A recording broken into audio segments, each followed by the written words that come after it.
একসময় বাংলাদেশের ওয়ানডে দলের সবচেয়ে বড় শক্তি ছিল মিডল অর্ডার। উপরের সারির ব্যাটাররা ব্যর্থ হলেও মাহমুদুল্লাহ, মুশফিকুর রহিম, সাকিব আল হাসানদের হাতে ম্যাচ নিরাপদ মনে হতো। কিন্তু এখন ঠিক উল্টো চিত্র।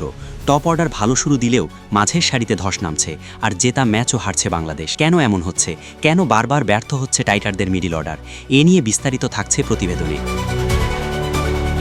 বাংলাদেশ ক্রিকেট দলের সবচেয়ে প্রিয় এবং সফল ফরম্যাট নিঃসন্দেহে ওয়ানডে। 50 ওভারের এই সংস্করণেই টাইগাররা সবচেয়ে বেশি আত্মবিশ্বাসী ছিল।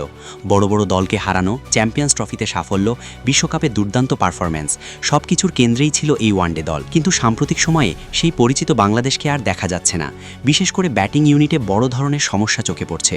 টপ অর্ডার কিছুটা ভালো করলেও ম্যাচের মোড় ঘুরিয়ে দেওয়ার জায়গা মিডল অর্ডার এখন সবচেয়ে বড় দুর্বলতা হয়ে দাঁড়িয়েছে। একসময় এই জায়গাটাই ছিল বাংলাদেশের সবচেয়ে বড় শক্তি। মাহমুদুল্লাহ রিয়াদ, মুশফিকুর রহিম, সাকিব আল হাসান, এই নামগুলো শুধু অভিজ্ঞতার নয়, বরং ম্যাচ ফিনিশ করার নিশ্চয়তার প্রতীক ছিল। 20 ওভারে 3 উইকেট পড়ে গেলেও ভয় থাকতো না, কারণ সবাই জানত মিডল অর্ডারে এমন ক্রিকেটার আছেন যারা ম্যাচ শেষ করে ফিরতে পারেন। বিশেষ করে মাহমুদুল্লাহর শান্ত মাথা আর চাপ সামলানোর ক্ষমতা ছিল অসাধারণ। অন্যদিকে মুশফিক ছিলেন ইনিংস গড়ার মাস্টার। উইকেট পড়ে গেলে তিনি এক প্রান্ত ধরে রেখে দলকে লড়াইয়ে রাখতেন।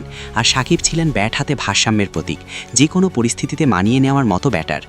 কিন্তু সময়ের সঙ্গে সঙ্গে এই সিনিয়ররা দল থেকে সরে গেছেন বা আগের ধারাবাহিকতা হারিয়েছেন, আর এখানেই তৈরি হয়েছে বড় শূন্যতা। নতুন যারা এসেছেন, তৌহিদ হৃদয়, মাহিদুল ইসলাম অঙ্কন, আফিফ হোসেন কিংবা অন্যরা, তাদের প্রতিভা নিয়ে সন্দেহ নেই, কিন্তু ধারাবাহিকতা এবং ম্যাচ ফিনিশিংয়ের মানসিকতা এখনও সেই পর্যায়ে পৌঁছায়নি। ফলে দেখা যাচ্ছে ভালো শুরু পেয়েও বাংলাদেশ ম্যাচ শেষ করতে পারছে না। অনেক ম্যাচেই ওপেনাররা ভালো রান তুলছেন, কিন্তু 25 থেকে 40 ওভারের মধ্যে হঠাৎ ব্যাটিং ধস নামে।